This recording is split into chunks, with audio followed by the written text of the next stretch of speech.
Welcome to a special edition of the Heron Outlet. She is Alex Winley. Of course, I am Ian Hest. And Alex, let's the big news of the day. DeAndre Yedlin, the U.S. men's national team star, heading over from Galatasaray on a free transfer. Was out of favor with the club, but definitely a prominent club. Spent some time in started with Seattle Sounders, then went to Tottenham and Newcastle before ending up in Turkey with Galatasaray. 71 caps with the U.S. men's national team. Definitely a name that I think that a lot of our viewers know and know well. A very exciting hire. They used the number one allocation that they had from the trade for Christian McCoon to make this deal possible. I'll just start us off. I really like it. It seems to fit what they're trying to do, and it continues that theme of like pacey wing play that we've been talking about a lot. And I really like where he fits in with this. It seems like a good fit. He knows Hendo very well from the time in Seattle. He's a Seattle native. I hope that I didn't go through the entire gambit on that, but what are your feelings just right off the bat? Yeah, I think Yedlin was an excellent signing. You know, we've been harping on Miami using the width and pace of the field in order to, make more attacking chances, and bring in a guy like Yedlin who adds experience and quality at a position where Miami hasn't really had that. Going back even to their inaugural season, they've never had a steady right back. So bringing in a guy like Yedlin, it's arguably the biggest signing in this offseason. We can make the argument it's the biggest signing Miami's that has had quality player wise they've had it in club history. But it's absolutely huge. And once he slots in that right wing back spot, I think Inter Miami will definitely be absolutely flying. Let's talk about it in those terms, in terms of biggest signings. We had Pizarro to start, Pellegrini to start, then Higuain and Matuidi, and there have been, Campana and Rivaldo have been signed in this offseason. Christopher McVey has been signed in this offseason. There have been some European or South American signings that we can all look to. Julian Carranza as well. Like there have been some of those. Where does this rank for you in terms of bringing a homegrown American guy and using the number one allocation spot? That's not something that they've done before. This is the first time that we've really seen that. So where does this rank for you, I guess, in terms of the moves that Inter Miami has made? Top. At top, I think, looking at Miami's roster build, from 2020 and 2021, it was all over the place. It was the minds of two different, directors of football, and Paul McDonough and Chris Henderson to a lesser extent last season, just trying to mismatch a roster together. But this offseason, we really see Henderson and Neville put their stamp on this roster. And I think Yedlin is definitely up. I think he's up there, even above the Pellegrinis, Carranzas, some of these other guys, just because of his quality and, dare I say, star power alone. He's a U.S. men's national team international. So, bringing a guy like that who has that quality and that experience, it's just a massive, massive move. What do you think that he can provide right away? He's played in this league before, so this won't be a long, I guess I just suppose, won't be a long transition process. He's familiar with Hendo. He's familiar with MLS. All of this sort of now makes sense now that it's completed. How long do you think that we can expect until, could he start February 26th? I mean, maybe.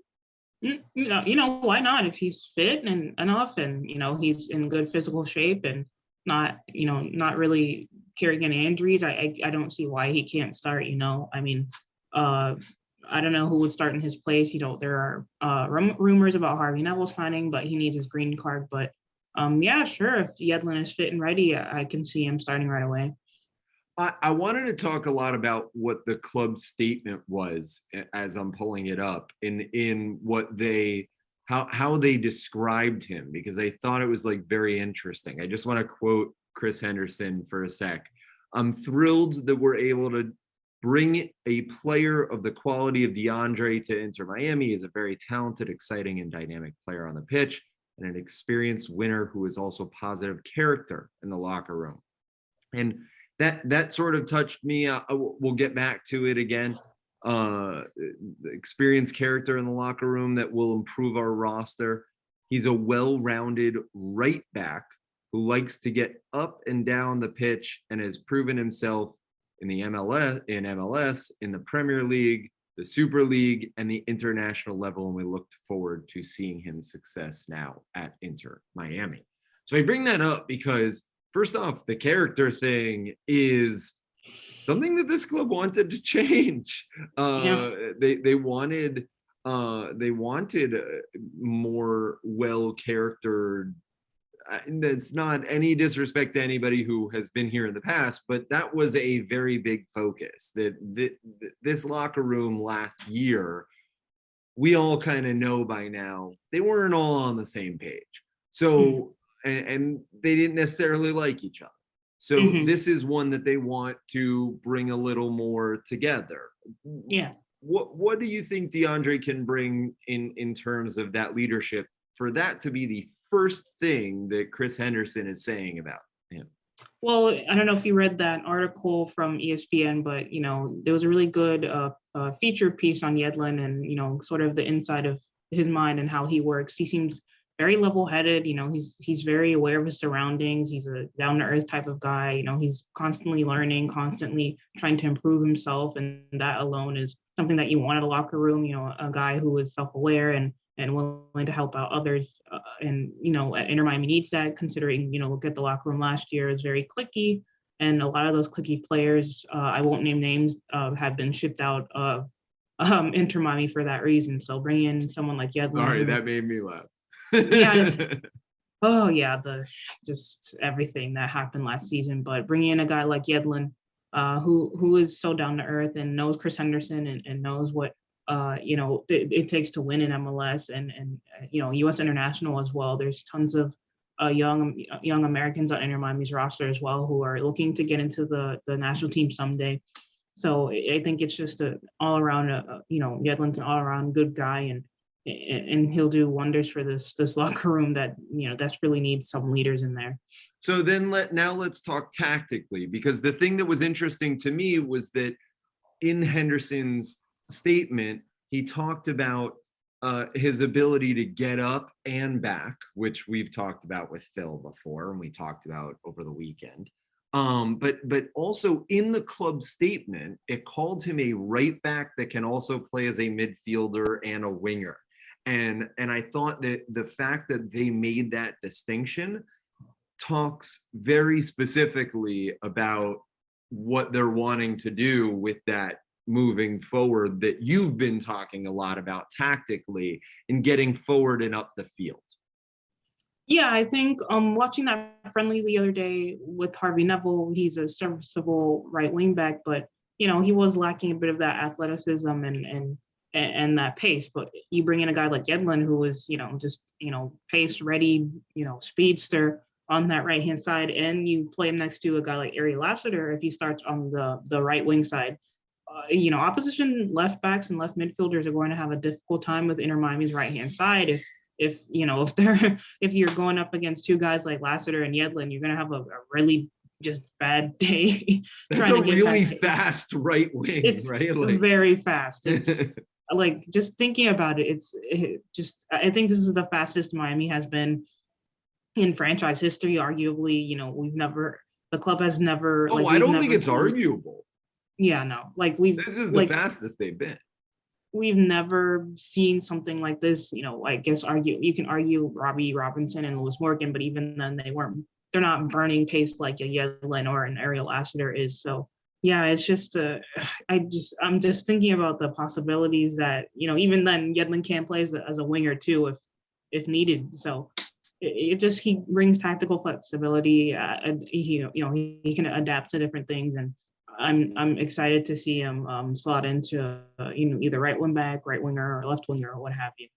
So I want to close with 2 points. My first one is: do you think that the Christian McCoon trade, which was much maligned by a lot of the fan base, was worth it now that we know what they got in return for it? They got that number 1 allocation that allowed them to get him on a free transfer.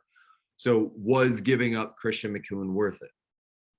Yeah, without a doubt. At this point, McCoon, he's a good player and whatnot, but Chris Henderson showed that he's able to bring in, good quality players to replace that. You see McVay, even Ian Frey, that I don't think anyone, he's good, but I don't think anyone expected him to be playing at the level that he has been so far. So I think seeing that they felt comfortable enough getting rid of Christian McCoon and getting that top spot to bring in a quality defender like Yedlin. And that's no disrespect to Christian McCoon, right? Because he could go on to have a wonderful career, and I think that everybody here in South Florida wishes him well in Charlotte. But it just makes sense now that if you can get a U.S. men's national team star, I don't know, player like DeAndre Yedlin, then it would make sense that you would get that return on investment and make that move. The other question that I have for you as we wrap up is that the contract was interesting to me. Inter Miami has done a lot of these 2.5-year deals with club options. This one runs through 2025. DeAndre Yedlin is still only 28 years old. I know that he's played so many games for the U.S. men's national team that it feels like, we were kids when he first started, but he still is only 28. He still is kind of in the prime of his career. And that contract running through 2025 with a club option for 2026, that's a longer deal. So they clearly expect him to be a little longer.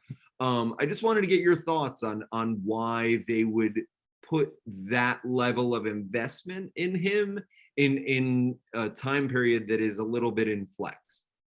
Yeah, it shows that Miami wants a foundation. You look at Gregory last season, I believe he signed to a 4-year deal with an option for a club option for a 5th year. Jean Mata, I'd have to look over his deal, but he signed on for multiple years. So Miami want that foundation for them to be able to build on top of that. And Yedlin signing for, 4 years plus a 5th year option, that gives Miami flexibility. He did state in that ESPN article that he would like to move back to Seattle. And in 4 years' time, Yedlin will still only be 31, 32. He could easily just, go back to Seattle when his time in Miami is finished after that. So I think it's just, it's just a good deal. It's a good length for him and Inter Miami that we get him in the club. We get to see him in his prime. And then, Yedlin, we can, the club can, appease his wishes and, he can go and sign with Seattle in a couple years. So, it was just a smart move all around. And I think everyone wins. It's a win-win deal for everyone. Yedlin, a Seattle native, that we should add. So when he says that he wants to return home, that's him wanting to go back home to where he is. But he is returning home to the U.S. with Inter Miami. A very exciting time and a very good piece of business that Inter Miami does as they start their 2022 campaign. For Alex Winley, I am Ian Hess. For our producer, Andres. Thank you so much for joining us on the Heron Outlet. Please like our YouTube page, our Instagram, our Twitter, and subscribe. And we will see you for the normal pod when we return next week.